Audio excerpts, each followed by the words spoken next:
முருகனுக்கு அரகரோகரா. பத்திரிகை.com அன்பர்களுக்கு என்னுடைய பணிவான வணக்கத்தை முதலில் தெரிவித்துக் கொள்கிறேன். இன்று நாம் பார்க்க போவது திருத்தணிகை பாடல்.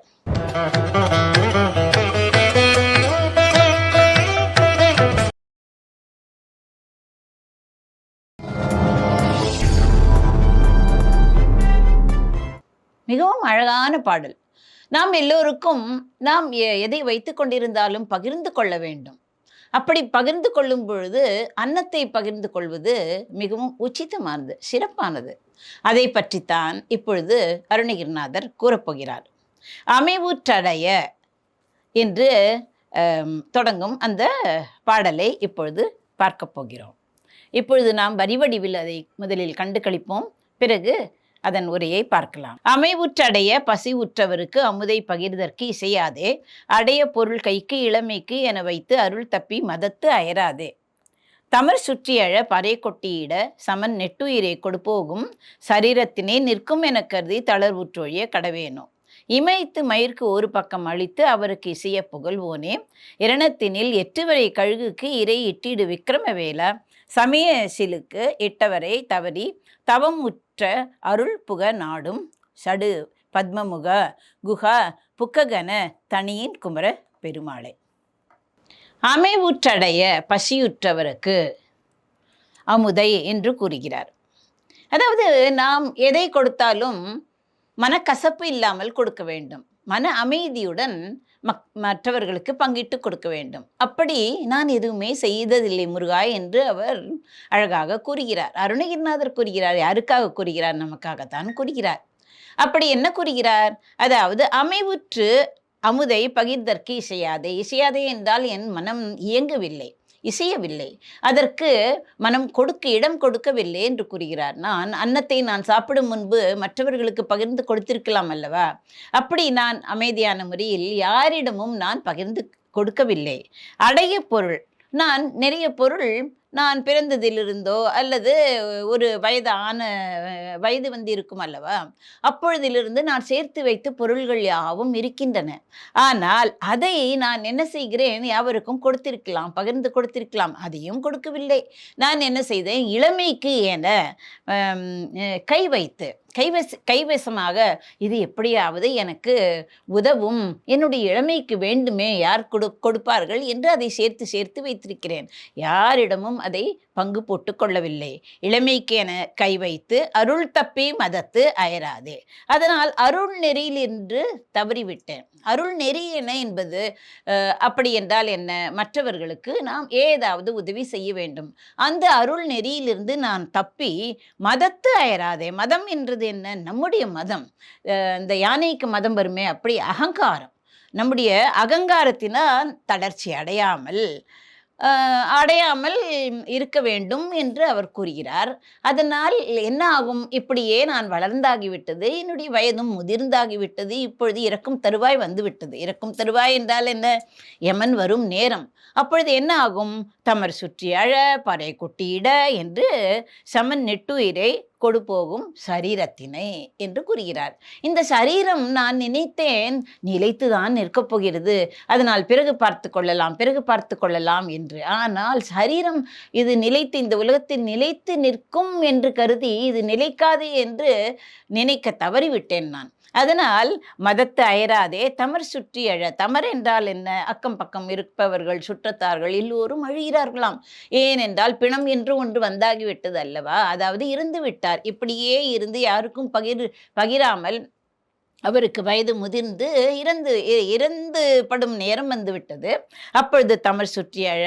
அப்பொழுது எல்லோருக்கும் தெரிவிக்கும் வகையில் பறையெல்லாம் கொட்டுவார்கள். சில குலத்தினர் பறைகள் கொட்டி இங்கு இருந்து விட்டார்கள் என்று தெரிவிப்பார்கள். அந்த பறையும் கொட்டியாகிவிட்டது.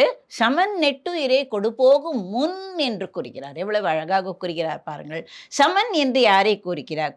தர்மராஜனை, யமனை கூறுகிறார். அந்த யமன் யார்? ஏன் சமன் என்று கூறுகிறார்? சமன் என்றால் இவன் உயர்ந்தவன், இவன் தாழ்ந்தவன், இவன் பணக்காரன், இவன் ஏழை, இவன் படித்தவன், இவன் படிக்காதவன் என்று அந்த யமன் பார்க்க மாட்டான். அவனுக்கு தெரியும் எந்த காலத்தில் இந்த உயிரை எடுத்துக்கொள்ள வேண்டும் என்று யாராவது எவ்வளவு பெரிய அறிவாளனாக இருந்தாலும் சரி, கட்சியில் பெரியவனாக இருந்தாலும் சரி, அல்லது ஏழையான குடிசையில் இருந்தாலும் சரி, அவனுக்கு என்று ஒரு கால வரையறை இருக்கிறது. அந்த காலம் முடிந்தவுடன் அவன் தன்னுடைய பாசக்கயிற்றால் அவன் கழுத்தில் அதை இறுக்கி கட்டி அவன் உயிரை மட்டும் எடுத்துக்கொள்வான். இவர் என்ன கூறுகிறார்? நான் அப்படி இறக்கக்கூடாது முருகா, சமன் நெட்டுயிரை கொடுப்போகும் முன் நான் சரீரத்தினை நிற்கும் என கருதினேன். அது எனக்கு இப்பொழுது தெரிந்து விட்டது, அது நிற்காது. எப்படியும் யமன் என் உயிரை எடுத்துச் செல்வான். அதனால் நீ என்ன செய்ய வேண்டும்? உன்னுடைய திருவடியை தர வேண்டும் என்று தான் கூறுவார். ஆனால் இந்த திருப்புகழில் என்ன கூறுகிறார்? சமன் நெட்டுயிரே கொடுப்போம் முன் சரீரத்தை நிற்கும் என கருதி தளர்வுற்று ஒழிய கடவேனோ. நான் ஓஹோ என்னுடைய சரீரம் இருக்கப் போகிறது என்று கருதி நான் தளர்ந்து அப்படியே மடிந்து போவேனோ முருகா, அப்படி ஒழியலாமா? உன்னுடைய பக்தன் தானே நான், அதனால் நீதான் பார்த்து கொள்ள வேண்டும் என்று கூறுகிறார்.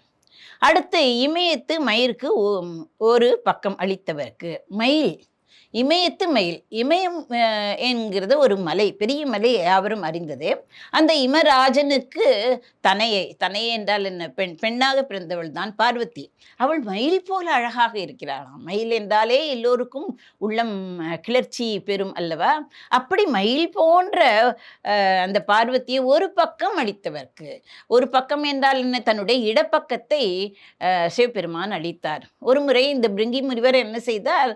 சிவபெருமானை மட்டும்தான் வலம் வந்தார். அது அவளுக்கு பொறுக்காமல் என்ன செய்தார்? எப்படியாவது சிவனுடைய உடம்பிலேயே நாம் இடம் பெற வேண்டும் என்று பல தவங்கள் செய்து அந்த இடத்தை அவள் பெற்றாள். கஷ்டப்பட்டு தவம் பெற்று இடத்தை பெற்று அர்த்தநாரியாக ஒரே உடம்பில் அவர் இடபாகத்தை பெற்றாள். அதைத்தான் குறிக்கிறது. ஒரு பக்கம் அளித்தவர் யார்? சிவபெருமான். சிவபெருமானும் இரக்கம் கொண்டு அவளுக்கு ஒரு பக்கம், தன்னுடைய உடம்பிலேயே ஒரு பக்கம் அளித்தார். ஒரு பக்கம் அளித்தவருக்கு இசைய புகழ்வோனே, சிவனார் மனம் குளிர உபதேச மந்திரம் இரு செவி மீதிலும் பகர்சை குருநாதா என்று ஒரு பாடலில் வருகிறது. அப்படி சிவபெருமான் யார்? முருகனுடைய தந்தை. அந்த தந்தை மகிழும்படி, ஒரு தந்தைக்கு ஒரு அரிச்சுவடி கூறினால் கூட அரிச்சுவடி தந்தைக்கு தெரியாதா? தெரியும். இருந்தாலும் அவர் மனம் மகிழும்படி, உள்ளம் குளிரும்படி, அவ்வளவு குளிர்ச்சியான முறையில் அந்த பிள்ளை சொன்னார். அவருக்கு எவ்வளவு உற்சாகம் இருக்கும். அப்படித்தான் சிவபெருமானுக்கும் இருந்ததான். அதனால் இசைய புகழ்வோனே என்று அவருக்கு தெரியாததா என்ன? எல்லாமே தெரிந்தது தானே, அவரிடமிருந்து தானே எல்லாம் வந்தது. அதனால் இந்த பிரணவ பொருளின் உட்பொருளை எவ்வளவு அழகாக உரைத்தான் முருகன் என்று பல பாடல்களில் விவரம் கூறியிருக்கிறார். இந்த பாடலில் என்ன கூறுகிறார் என்றால், இசைய புகழ்வோனே, அவருக்கு தகுந்தாற் போல் அவன் உரைத்தவனே, முருகா நீ உரைத்தவனே என்று கூறுகிறார். இரணத்தில் ஏற்றுவரை. இரணம் என்றால் என்ன? ரணம் என்று கூறுவோம் அல்லவா? அதாவது புண் என்று கூறுவோம் அல்லவா? இதெல்லாம் எங்கு வரும்? போர்க்களத்தில் தானே வரும். அதனால் இரணத்தில் ஏற்றுவரை என்றால் போர்க்களத்தில் தன்னை தாக்கி எதிர்ப்பவர்களை கழுகுக்கு இரையிட்டிடு. கழுகுக்கு எப்பொழுது இரையிடுவார்கள்? அது பிணமாக ஆனால் தானே கழுகு அது சாப்பிடும். கழுகுக்கு இரை என்றால் என்ன? அது சாப்பிடும் பொருள். அப்படி யாவரையும் கொன்று கழுகுக்கு இரையாக கொடுத்தானாம். கழுகு உடனே உற்சாகமாக அதை சாப்பிட்டதாம். அப்படிப்பட்ட முருகன் விக்ரமவேலா என்று கூறுகிறார். வீரமுடைய வேலாயுதரே, சமய சிலுக்கிட்டவரே தவறே. 6 சமயம் இருக்கிறது. அதை தாண்டியும் பல சமயங்கள் இருக்கின்றன. இந்த சமயத்தார் என்ன செய்வார்கள்? தங்கள் சமயம்தான் உலகிலே சிறந்தது என்று ஆரவாரம் செய்து சண்டை போட்டு ஒருவருக்கொருவர் சிலுக்கிட்டு இருப்பார்களாம். அதாவது ஒருவருக்கொருவர் மறுத்து பேசி அப்படி சண்டையிட்டு இருப்பார்கள். அப்படி சண்டையிடுகின்ற சமயவாதிகளின் கூட்டத்தை விட்டு விலகி தவமுற்று, எதிலேயுமே ஒட்டாமல் இருந்து முற்றுமாக தவம் புரிகிறார்களே, தவம் பூர்த்தியாக செய்கிறார்களே, அவர்களுக்கு அருள் புக நாடும். அந்த திருவருளில் புகவும் அடியேன் விரும்புகின்ற, அதாவது தவம் பூர்த்தியாகவும் திரு அருளில் நான் புக வேண்டும், என்னுடைய தவம் பூர்த்தியாக வேண்டும், உன்னுடைய அடிகளை காண வேண்டும் என்ற ஒரு தவம் இருக்கிறது முருகா, அந்த தவம் பூர்த்தியாக வேண்டும். அதனால் திருவருளில் புகுவதற்கும் அடியேன் விரும்புகின்ற ஷடு பத்மமுக. ஷட் என்றால் 6, பத்மம் என்றால் தாமரை. 6 தாமரை என்ன 6 முகம் உடையவனே, 6 முகனே, திருவருளில் உன்னுடைய திருவருளில் அடியேன் புக வேண்டும் என்று நான் விரும்புகிறேன். அதனால் தாமரை போன்ற 6 முகங்களை உடையவனே குஹா, என் இதய குகையில், என்னுடைய இதய குகையில் மட்டுமல்ல, எல்லோருடைய இதய குகையிலும், அன்பர்களின் இதய குகையில் வீற்றிருப்பவனே. புக்ககன, புக்ககன என்றால் புக்ககம் என்று நாம் கூறுவோம். அதாவது ஒரு பெண்ணை மணந்து கொண்டால் அவள் தன் வீட்டிற்கு அழைத்து வருவான் கணவன், அதை புக்ககம். இவன் என்ன செய்தான், வள்ளியை மணந்து கொண்டு இவன் தணிகை மலைக்கு அவளை அழைத்து வந்தான். அதுதான் புக்ககன. வள்ளியை மணந்த பின் அடைந்த எங்கு அமர்ந்திருக்கிறான், அமர்ந்துள்ள பெருமை மிக்க தணிகையில் குமரா என்று கூறுகிறார். அவள் வள்ளிமலையில் திருமணம் நடந்தது. வள்ளிமலையில் இருந்தாள் வள்ளி. பிறகு திருமணம் நடந்தது. அவளையும் அழைத்து கொண்டு தணிகைதான் புக்ககமாக ஆயிற்று வள்ளிக்கு. அந்த தணிகையில் அமர் பெருமாளே, தணிகையில் குமரா பெருமாளே, திருத்தணிகையில் அமரும் குமாரமூர்த்தியே என்று கூறுகிறார். அதனால் இதிலிருந்து என்ன தெரிகிறது, இந்த பாடலிலிருந்து நாம் எப்பொழுதுமே உணவு சாப்பிடும் பொழுது உணவு சாப்பிடுவதோ அல்லது எதையுமே பகிர்ந்து கொள்ள வேண்டும். தவிடின் ஆர்ப்பதம் எனினும் ஏற்பவர் தாழாதீயேன் வாழாதே சாவது சால என்று ஒரு திருப்புகழ் பாடலில் கூடியிருக்கிறார்.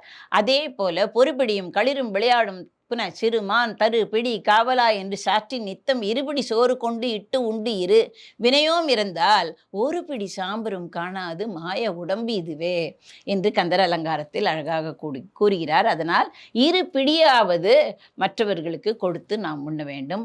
அப்பொழுதுதான் நம் உடல் எரிந்த பிறகு ஒரு பிடி சாம்பரும் காணாமல் இருக்கும் இந்த உடம்பு இருக்கும் பொழுது மற்றவர்களுக்கு கொடுத்து உதவி நாம் நன்மையை பெற வேண்டும், முருகனின் அருளை பெற வேண்டும். இப்படியாக திருப்புகழை நாம் பாடி முருகனின் அருளை பெறலாம். நன்றி, வணக்கம்.